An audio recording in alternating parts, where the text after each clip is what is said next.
suite des lectures que je vous conseille pour le printemps. Alors, premièrement, un livre qui est sorti en France assez rapidement après les attentats du 13 novembre. En France, les attentats qui seront dans une longue suite d'attentats malheureusement.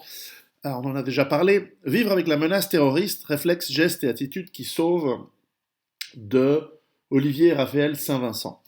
Euh, Petit livre, très court, 4 euros. À ce prix-là, c'est un must. Franchement, faut l'avoir. Le livre est, alors évidemment, vu cette taille, il ne peut pas être complet, mais il est succinct. Il dit les choses essentielles qu'il faut savoir, essentiellement comment réagir en cas d'attaque terroriste, ou même pour anticiper l'attaque terroriste, comment avoir une attitude de, euh, voilà, d'expectative, de ne pas être naïf, de ne pas se laisser surprendre si possible. Ensuite, comment réagir, comment éventuellement se cacher, comment fuir, comment évidemment et quels sont les gestes pour appeler les autorités ou les secours en espérant qu'ils puissent venir. Et évidemment, il y a même quelques, je ne m'y attendais pas, même quelques, mais vraiment très simples approches de base sur éventuellement comment on peut réagir au niveau du combat si on est acculé. Alors évidemment, donc je vous le conseille, il est bien. Lisez-le, évidemment pour moi c'est trop court et je suis en train de cogiter d'en écrire un petit peu euh, plus gros et qui va plus loin. Mais enfin, c'est vraiment bien. Le seul bémol, et c'est pas une critique du livre en soi, mais c'est une critique malheureusement de la société de Tarlouse dans laquelle on vit, c'est qu'en gros on nous dit vivre avec la menace terroriste. Et quand on voit, par exemple, ça c'est pas les auteurs, hein, c'est vous savez, ce fameux schéma euh, pour grosse fiotte de trucs, c'est-à-dire si un attentat terroriste, s'échapper, se cacher, alerter. Et il est où le combattre? Et en gros, c'est parce que nous sommes dans une société où on a tellement été assisté, et on est tellement physiquement et surtout mentalement des gros nazes, que combattre, c'est oulala, de toute façon, ce seront les forces de l'ordre qui doivent venir nous protéger. Déjà qu'ils nous filent du fric tous les mois pour qu'on puisse vivre, déjà qu'ils nous soignent gratos, tu parles, pour dès qu'on est malade. Oulala, si on est en danger, il faut que la police arrive, il faut que les pompiers arrivent, etc. Oui, mais la responsabilité du citoyen, elle est où?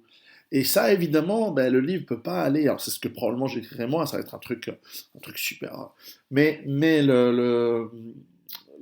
on peut pas aujourd'hui, ou visiblement, on n'ose pas dire putain, les mecs, tu vas les combattre, ces enculés de terroristes. Tu les fumes, quoi. D'où port d'armes, d'où changement des lois, d'où. Alors, je vous dis pas qu'il faut qu'on réapprenne à devenir des membres de Sonderkommando allemands. Pas encore. Ça viendra, à mon avis, ça viendra, vu ce qu'on nous oblige à faire petit à petit. Mais, bref, ça évidemment, ça manque. Mais bon, c'est un débat, un départ. Et franchement, pour 4 euros, un bouquin, il se lit vite, hein, il se lit en 1 heure, il est, je sais pas, 100 pages. Donc, il y a quand même des bons points. Moi, j'ai noté pas mal de points intéressants. Et même un ou deux petites lignes de trucs que je connaissais pas, donc c'est intéressant. Eux aussi préconisent le garrot, pour les idiots qui pensent que le garrot ne sert à rien et qu'il ne faudrait jamais le faire. Bref, vivre avec la menace terroriste, réflexes, gestes et attitudes qui sont très très bien.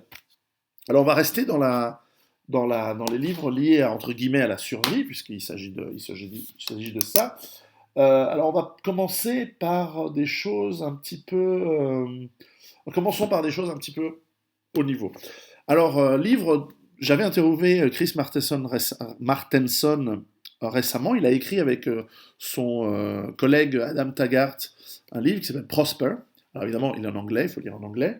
C'est un livre qui en gros continue le livre précédent qu'il avait écrit, que j'avais cité dans mon livre, qui m'avait beaucoup inspiré, que j'avais trouvé excellent, donc en 2010, qui était un livre de 2010, et qui expliquait justement pourquoi nous allons vers des problématiques liées à l'environnement, à l'économie, à l'énergie surtout, et comment ça allait amener, lui aussi pense, vers un effondrement massif de tout ce qu'on connaît. Et évidemment, je suis d'accord. Vous le savez, j'ai écrit des livres là-dessus.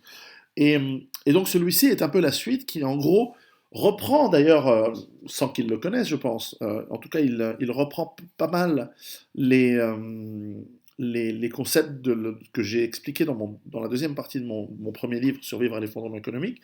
Comment est-ce qu'on se prépare pour une base autonome durable? Et lui, il dit il faut prospérer. Et effectivement, il va. Et d'ailleurs, il va un petit peu plus loin que dans mon premier bouquin là-dessus. C'est en gros, il dit voilà, vous avez besoin de connaissances, de capital, mais non pas du capital monétaire, mais du capital social. Donc, il parle de lien social, du capital euh, des connaissances, donc il parle peut-être plus en détail que mon chapitre sur les connaissances. Et donc j'ai trouvé tout cela tout à fait bien. Il parle de l'autonomie, de développer son potager, etc. Donc si vous êtes anglophone, c'est un livre intéressant qui complète ou qui rajoute deux, trois idées. Moi j'ai trouvé des idées intéressantes. Et certainement, voilà, c'est quelqu'un que j'apprécie, que j'admire beaucoup. Il a fait beaucoup de travail pour vulgariser ces notions d'effondrement, de peak everything, de pic de tout, et ce qu'il appelle le pic de la prospérité. Et donc il dit, si on veut continuer à prospérer, peut-être plus humainement que matériellement, il y a des idées à mettre en place, et il commence là-dessus. Son site aussi est excellent, et qui s'appelle peakprosperity.com. Et donc je vous encourage à le lire, c'est un très très bon livre qui complète peut-être Survivre à l'effondrement économique. Euh, Toujours lié à cela, je vais vous en parler encore de quatre autres. Un livre, alors on va aller plus terre à terre, si je puis dire, et littéralement, un livre très très intéressant, je crois que c'est un Québécois, Jean-Martin Fortier, qui a écrit ce livre il y a déjà quelques années. Par hasard, j'ai remarqué que j'en avais plusieurs exemplaires du même, alors j'ai dû Et le jardin maraîcher, manuel d'agriculture biologique sur petite surface. Alors, c'est vraiment un très très bon livre pour apprendre les bases de la mise en place de légumes, de maraîchage sur des petites surfaces, évidemment biologiques dans le sens où on respecte, euh, on minimalise la quantité d'engrais, de produits chimiques évidemment, ou même pas du tout, que l'on va utiliser. Donc c'est difficile de vous parler d'un livre où chaque page contient, alors il y a beaucoup de graphiques, il y a beaucoup de dessins sur comment faire des plans sur but, comment mettre en place des systèmes de serre en plastique pour permettre de gagner quelques semaines dans l'année, chose très importante pour des gens comme moi qui ont leur potager en, en montagne. Donc, excellent livre. Euh, voilà, 25 euros. Franchement, il les vaut. Il donne deux, trois astuces sur deux, trois plantes, qu'est-ce qui vient, quelle période, etc. C'est un livre que j'ai lu plusieurs fois, vraiment très intéressant. Ça me reste qu'un livre, et je suis content d'avoir plusieurs exemplaires. Celui-là, il est tout propre. Les autres, ils sont complètement annotés, il y a des traces de terre, etc. Parce que justement, je dis, mais en fait, les concombres, il faut que je les mette où et en quelle période, etc. etc. Comment lutter contre certaines. Alors, c'est un livre parmi d'autres sur ces sujets. Il faut en avoir plusieurs, hein, si on veut ne serait-ce qu'apprendre les théories. Et après, il faut faire. Mais si on veut au moins les théories, ça, c'en est un. Il y en a plein d'autres. Alors, il y en a énormément en langue anglaise, mais j'ai trouvé que celui-ci était très, très bien. Et surtout, ça vient d'un agriculteur bio. C'est pas juste de la théorie, c'est vraiment quelqu'un qui le fait. C'est pas une star de la télé qui fait rien, mais qui parle. Donc ça, c'est vraiment très très bien. Donc je vous le conseille. Le jardinier maraîcher, Jean-Martin Fortier, très très bon livre. Restons dans la logique survie, autonomie. Alors moi en ce moment je m'intéresse beaucoup parce qu'une de mes filles souhaiterait qu'on ait un chien. Alors vous savez on a plutôt des chats. Pas que j'aime les chats particulièrement, hein, en gros c'est les chats pensent que nous on leur appartient, mais bon, ils chassent les souris, donc ça m'arrange. Mais ce livre est excellent. Valéran Beck, Quel chien pour le survivalisme. Voilà, 14 euros, 13,99 €. C'est un livre succinct, clair, précis. Et il explique, voilà, quel type de chien est selon lui, selon l'auteur, en fonction de certains critères, qui sont les critères de taille, de poids, de type de fonction, est-ce que c'est des chiens de berger, de garde, etc. Leur histoire et la quantité de bouffe qu'ils bouffent. Parce qu'évidemment, si vous prenez un chien de 250 kilos, ça va bouffer de la bouffe. Hein, et donc après, on fait comment? Donc voilà, il donne aussi pas mal d'histoires sur l'utilisation des chiens dans le cadre de la garde, de la guerre aussi, et finalement aussi voilà, de la garde de troupeau, pas seulement de la garde statique. Et en fonction de leur intelligence, de leur chien, il les classe et il donne ses conseils. Donc ce qui est intéressant, des chiens de terrier, il y a plein de sortes. Je vois, j'ai découvert des chiens que je ne connaissais pas. Hein. Bouvier des Flandres, je ne connaissais pas. Bref, donc c'est un livre que vous pouvez consulter si vous n'y connaissez rien. Alors moi, j'y connais vraiment rien. Moi, je suis au niveau zéro, niveau canin. Et bref, j'ai trouvé intéressant et ça me fait réfléchir sur deux, trois races de chiens que vous voyez, chez les chiens, les races, ça existe. C'est la même espèce, mais il y a les races. Et il y en a des plus intelligents, des moins intelligents, des plus costauds, des moins costauds, avec des qualités. Pourtant, dans l'essentiel, ils se reproduisent entre eux. Et donc, c'est la même espèce. Voilà, les races existent. En tout cas, chez les chiens. Et chez plein d'animaux, en tout cas les mammifères. Bref, excellent livre. Excellent livre pour apprendre. Donc, je le fais lire à ma fille, je l'ai lu. Euh, voilà, on choisit ses chiens, pas seulement pour l'aspect, aussi pour leurs compétences. Et moi, comme je ne connaissais rien, ça, c'était quelque chose qui m'a vraiment intéressé. Lié à la survie, l'éducation des enfants. Alors, je suis en train de lire plein de livres en ce moment sur l'éducation des enfants parce que comme les miens grandissent, je me pose plein de questions. Nous sommes en Suisse dans une culture où les armes à feu sont particulièrement présentes, acceptées et culturellement un peu partout. J'ai lu un livre, un auteur très connu, dont j'ai lu d'autres livres, dont je vous parlerai en temps voulu, lieutenant-colonel Dave Grossman, qui est l'un des, je ne sais pas si on peut dire un spécialiste, mais qui a beaucoup écrit en langue anglaise aux États-Unis sur le fait de tuer et sur la mort. Extraordinaire livre, On Killing, etc. Là, il a écrit un livre avec Gloria de Gaetano, que je ne connais pas, un livre qu'on trouve facilement sur Amazon, encore une fois en anglais, mais vous savez, vous êtes plein à parler anglais parmi vous qui m'écoutez. Stop teaching our kids to kill, c'est-à-dire arrêtons de tuer nos enfants, arrêtons d'apprendre à nos enfants de tuer. Et alors ça m'avait choqué en disant, mais c'est marrant parce que dans ces autres... Et j'ai voulu lire ça, et en fait c'est très très intéressant, et évidemment, il part du constat qu'aux États-Unis, il y a des tueries qui sont commises par des très jeunes, par des enfants de 16, 17 ans, etc. Et il s'est dit, comment c'est possible? Et en fait, ce qui est intéressant en regardant son livre, alors c'est très académique, hein, c'est clair que ça va sur le truc, et moi je me suis retrouvé d'accord avec énormément de ces choses, c'est-à-dire que nous sommes dans une culture d'hyperviolence, même chez les gens qui sont contre les armes. Parce qu'il y a les clips vidéo, il y a des cultures de gang, il y a des cultures liées aux jeux vidéo où on tue beaucoup de gens, il y a des drogues, antidépresseurs, Ritaline, énormément de drogues qui suppriment les sentiments et les émotions et qui, lorsqu'on est en manque ou lorsqu'il y a des problèmes de dosage, boum, comme un ressort, ces émotions ressortent et peuvent créer les situations dans lesquelles l'enfant, qui va avoir accès à, dans certains cas, simplement une batte de baseball ou un couteau, et dans d'autres cas, une arme automatique ou autre, va commettre des massacres. Et donc, en fait, ce livre ne touche pas du tout les armes à feu, ou très très peu. En fait, il parle énormément des cultures et des médias. Alors pourquoi c'est un livre de survie intéressant? D'une part, c'est parce qu'on va apprendre à nos enfants.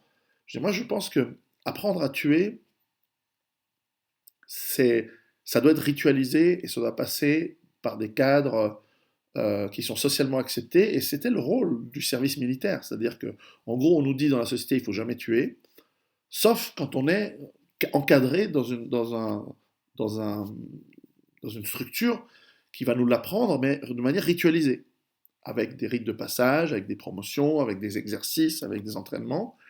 Et dans le cadre, et ça c'est très suisse, dans le cadre du citoyen soldat et du citoyen qui est facilement armé ici, qui est même souvent armé, dans le cadre de la légitime défense. Sujet qui n'est pas traité ici, qui sera traité dans une autre vidéo que je ferai une autre fois, et dans un livre que je vais également, sur lequel je travaille, enfin bref, peu importe, le même que celui de l'autre, enfin bref, peu importe. On va pas parler de livres qui sortiront en 2018, on va en parler déjà de maintenant. Et, et donc, j'ai trouvé intéressant parce que nous devons comprendre comment dégoupiller l'environnement hyper violent dans lequel baignent nos enfants, et au contraire leur apprendre la responsabilité du fait que si un jour tu dois vraiment tuer, ça doit se faire de manière sereine, sans haine et encadré dans un contexte qui a du sens et pas de la psychopathie. Et nous sommes dans une société qui amène cette psychopathie. Tous ces tueurs de masse, en fait, les armes, l'aspect armes, c'est un outil comme un autre, parce qu'on voit que dans des pays où il n'y a pas d'accès aux armes à feu, on voit qu'il y a le même phénomène qui commence et qui commence à se propager de plus en plus fort, où les gens prennent des couteaux, des marteaux, des outils courants, et c'est pas du tout des armes. Donc, je trouvais ce livre très intéressant dans l'idée de comment est-ce qu'on doit structurer, parce que lorsqu'on parle de survie, il faut être prêt à tuer, forcément, pour se défendre. Mais il pose des questions très très intéressantes sur comment on structure cette chose-là, dans ce livre et dans d'autres, et dans celui-ci particulièrement, comment est-ce que on doit faire attention et ne pas croire que parce qu'on est dans un monde, il y a beaucoup de gens qui disent ah mais moi j'aime pas les armes à feu parce que je suis un non-violent. Bullshit, t'es dans un monde hyper violent et tes enfants baignent dans un monde hyper violent, sauf que tu t'en rends pas compte parce que tu t'imagines qu'ils ont la capacité de s'en rendre compte, tu t'imagines que, mais en fait tu fais jamais le boulot pour leur dire attention, tu vois ce truc que tu vois à la télé, c'est hyper violent. Ce dessin animé fait pour des petits enfants, qui est montré à des enfants encore plus jeunes que ce que ça devrait être, en fait il est hyper violent. Et c'est un peu Itchy and Scratchy, qui est la caricature de Tom et Jerry, vous voyez, dans les Simpsons. Et en fait, c'est hyper violent. Et ce qu'on on se rend pas compte, c'est que les enfants prennent ça comme et grandissent dans cet environnement-là. Donc, un livre très très intéressant à lire. Autre livre lié à la violence, je l'ai lu en 2 jours avant-hier, lié à la violence et lié à la survie. Vous allez me dire pourquoi, mais je vous dis que c'est un livre extraordinaire. Mémoire, enfin Saddam Hussein, Mémoire de André Benjebar, excellemment bien écrit, vraiment un style, j'ai trouvé facile et magnifiquement bien écrit. Euh, André Benjebar prend évidemment romance et prend des faits historiques totalement précis et imagine Saddam Hussein terré dans son trou en 2003 pendant la guerre d'invasion d'Irak par les États-Unis, par l'armée américaine et les coalisés. Euh, Imagine Saddam Hussein écrire ses mémoires, qui sont donc là, évidemment basés sur des faits, mais il s'imagine, il se glisse dans la peau du personnage et il écrit ce qu'il pense. Et on voit, et je pense que c'est tout à fait ça, et d'ailleurs c'est un personnage qui est méconnu parce qu'on n'en a que l'image de la propagande occidentale. Et en fait, on se rend compte que c'est un. D'ailleurs, pas. Il y a des points très similaires à lorsqu'on lit par exemple l'immense biographie d'Adolf Hitler par Kershaw, cet historien britannique, qui est la biographie définitive. On se rend compte que c'est un survivant. On se rend compte que Saddam Hussein, c'est pareil. C'est un survivant. C'est quelqu'un qui a une vie, une enfance très difficile, qui monte, qui arrive au pouvoir avec une ambition et une capacité a l'air une grande culture. Ça, je ne savais pas qu'il avait à ce point une grande culture et qu'il puisait son ambition dans les racines de l'immense culture de la Mésopotamie, qui allait très très loin, mais et donc dans l'Antiquité aussi, dans la période peut-être la plus faste et la plus glorieuse de l'islam, notamment du califat de Bagdad. Et on voit à quel point il a pris la force de caractère pour quand même un type qui est va-nu-pied, qui vient de rien, de rien, de rien, de prendre le pouvoir, de devenir un roi, si on veut, d'un pays, et d'amener ce pays à sa perte, à sa destruction, euh, qui est en fait assez typique. En fait, Saddam Hussein me rappelle pas mal de chefs de start-up, d'entreprises aux États-Unis dans le logiciel, vous savez, des Larry Ellison ou des moins Bill Gates, mais des plus jeunes peut-être, des moins voilà, il me rappelle des gens que j'ai connus étonnamment, et dans d'autres contextes, heureusement, ce n'étaient pas des dictateurs. Bref, un livre étonnant, 19,90 €, André Benjebar, Saddam Hussein Mémoire. Franchement, si vous voulez, un roman à lire et qui en plus voilà, c'est un guide de survie de dictateur. C'est vraiment bien, bien, bien écrit. Vraiment, j'ai beaucoup aimé. Pour terminer, enfin trois, mais en fait 2 livres. Comme vous le savez, je m'apprête à sortir, alors ce sera fin avril 2000, toujours un peu de retard, je pensais que ça allait être mars, puis finalement c'était avril, puis peut-être ce sera fin avril, début mai. Prochain livre que j'ai coécrit, je vous en parlerai dans une autre vidéo, avec un spécialiste du nucléaire, biologique, chimique, radiologique du, euh, du GIGN. Donc il y avait un petit malin qui me disait ouais, tu dis que tu connais des gens du GIGN, mais en fait c'est pas vrai. Je raconte jamais des conneries. Enfin, je peux raconter des conneries, mais je ne mens jamais. Ça, c'est un de mes défauts. Euh, Bref, voilà. Donc 2 livres, 3 livres liés à ce travail. Donc probablement le titre du livre qu'on va sortir, que j'ai coécrit, va s'appeler NRBC, qui est le sigle standard aujourd'hui pour les problématiques liées à ce problème. Sous-titre Survivre aux événements nucléaires, radiologiques, biologiques, chimiques. Radiologiques, que les gens connaissent peu, qui sont vachement fréquents, alors que les accidents, les incidents nucléaires, biologiques, sont peu fréquents. Les chimiques sont plus fréquents qu'on ne pense et plus dangereux qu'on ne pense, et aussi méconnus. Bref, il y aura 450 pages, super. À mon avis, moi j'étais passionné à écrire ce livre. J'ai appris énormément de choses. Je vous en parlerai une autre fois. Lié à ce livre, deux livres. Tout d'abord, La guerre des germes, Ken Alibek. C'est un ancien livre, mais parmi la quantité de bouquins énormes et techniques que je me suis farci pour écrire ce bouquin, j'ai trouvé que celui-ci était extrêmement plaisant à lire dans le sens en plus agréable.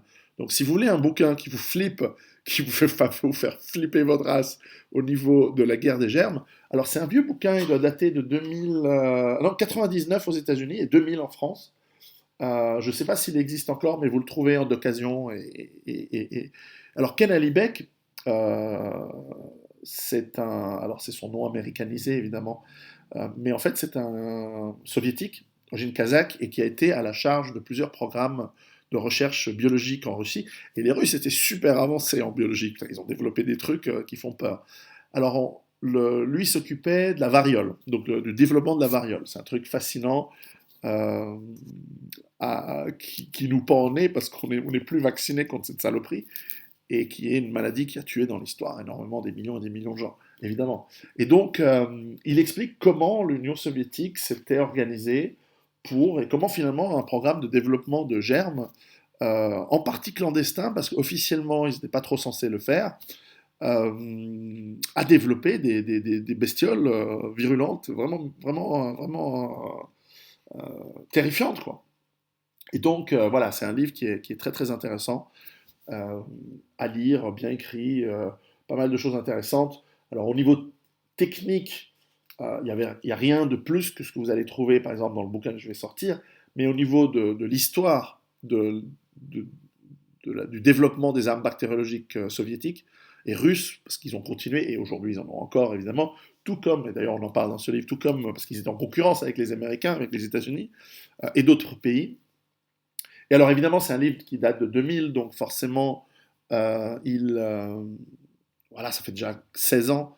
Donc à l'époque, il laisse la suspicion de dire, voilà, attention, il y a pas mal d'autres pays. Il mentionne l'Irak à l'époque, il mentionne l'Iran, il mentionne la Corée du Nord, il mentionne Israël, il mentionne euh, l'Afrique du Sud, qu'il avait à ce moment-là déjà arrêté. D'ailleurs, ce sont des choses dont on parlera dans mon livre. Ils mentionnent leur programme de recherche biologique et en quoi ils sont dangereux et en quoi il y aurait un risque potentiel qu'un jour des terroristes utilisent des armes bactériologiques. Euh, voilà, alors aujourd'hui on en sait un peu plus. Les risques existent, mais heureusement on se rend compte que depuis cette époque-là, depuis l'effondrement de l'Union soviétique, le contrôle des armes nucléaires, bactériologiques et chimiques de l'ancien bloc soviétique, en fait, a été beaucoup plus efficace qu'on ne le craignait, heureusement. Mais enfin, le risque reste présent. Voilà. Donc, les microbes, ce n'est ni cher ni encombrant, et c'est tout à fait vrai. Et donc, c'est un livre intéressant à lire. Pour terminer, j'en ai pas d'autres, donc il y en avait pas mal. Oui. Non, je regardais si j'en ai pas oublié dans la pile. Je fais une pile à chaque fois que je livre. C'est deux livres, enfin, qui sont le tome 1 et tome 2 de Takashi Imashiro, Colère nucléaire, l'après-catastrophe, et tome 2, aux manifs. Alors j'ai trouvé ce livre intéressant. Alors en fait c'est un livre, mais en réalité ce sont des mangas euh, pour adultes plutôt, je dirais quand même. Mais enfin voilà, des mangas qui relatent le point de vue d'un citoyen japonais dont le nom m'échappe, qui, voilà, à la suite de Fukushima, donc de l'accident nucléaire de Fukushima, et qui explique comment, en fait, le gouvernement japonais a quand même super minimisé le problème, comment le contexte de Fukushima est utilisé par le gouvernement japonais et le gouvernement américain. Vous savez, c'est le truc que Naomi Klein avait expliqué, c'est l'histoire du chaos. Il faut utiliser le chaos pour passer des lois. Et donc, comment avec Fukushima, on a essayé de passer des lois liées à l'équivalent pacifique du TAFTA qu'on est en train de nous faire passer en Europe, et probablement que la guerre civile qu'on est en train de nous créer en Europe, elle va aussi servir à faire passer des lois qui sont à l'avantage des États-Unis et des entreprises américaines. Et là, on voit que autour de Fukushima, ils essaient de passer en force ce traité transpacifique. Et ça, c'est tout à fait intéressant. À la fin de ces livres, de ces BD, de ces mangas, se trouvent des interviews de politiciens japonais, euh, plutôt des populistes, donc des biens, hein, pas des rhétoriques de merde de gauche ou de droite. C'est des vrais politiciens qui, en tout cas, disent vouloir faire le travail pour le peuple. Après, on n'est jamais sûr, mais en tout cas, c'est intéressant, lié au nucléaire. Et c'est vrai que le Japon a ce côté démentiel où ils ont pas mal de centrales nucléaires, ils en ont beaucoup, et ils en ont besoin, mais c'est un pays qui est probablement le pire pays, avec peut-être l'Indonésie ou d'autres, mais qui pourra avoir des centrales nucléaires. C'est plein de failles géologiques, il y a des volcans, il y a des risques effectivement de tsunami, notamment pour la plupart des centrales nucléaires qui sont sur les côtes, proches des villes. Euh, Bref, potentiellement, bah voilà, c'était l'endroit idéal pour une catastrophe nucléaire. Et il y en a une qui est arrivée, et il y en a d'autres, il y a eu pas mal d'autres incidents nucléaires au Japon dans l'histoire. Donc, petite BD si vous aimez, si vous aimez lire. Alors, elles sont à 7,95 € chacune. Je les trouvais intéressantes. Euh, elles nous permettent aussi de se plonger dans la ville de Tokyo et dans la psychologie des personnages. Et on voit les mêmes, là aussi, l'économie globalisée, elle nous a amené à avoir les mêmes façons de faire, les mêmes façons de vivre. C'est-à-dire que au Japon aussi, ben, on voit que l'immense majorité des gens, elles s'en foutent, elles ne pensent qu'à consommer, qu'à travailler, qu'à s'amuser, et est dans le politiquement correct. Là-bas aussi. En gros, le monde entier est foutu, hein. Moi, j'ai vu ça en Afrique, on le vit en Europe, on le voit aux États-Unis, on le voit donc lorsque certains nous le relatent dans d'autres pays très, très différents du nôtre. En fait, globalement, on est assez foutu, quoi. Humainement, on est plus conscient de ce qui va nous arriver. Et donc, au moindre changement violent, à la moindre catastrophe, on va tous réagir comme des glands. Et donc, ça va être une catastrophe encore plus accentuée que si on réagissait bien. C'est pour ça qu'on doit se préparer. Donc, je vous en parlerai plus longuement des joyeusetés du nucléaire, du biologique, du chimique et du radiologique ces prochains mois. Mais ça, c'est pour plus tard. En attendant, lisez, cultivez-vous, sortez dehors surtout, il fait beau. Et bon printemps, et que la sève monte en vous, et que vous fassiez ce que vous ayez à faire. À très très bientôt. Ciao.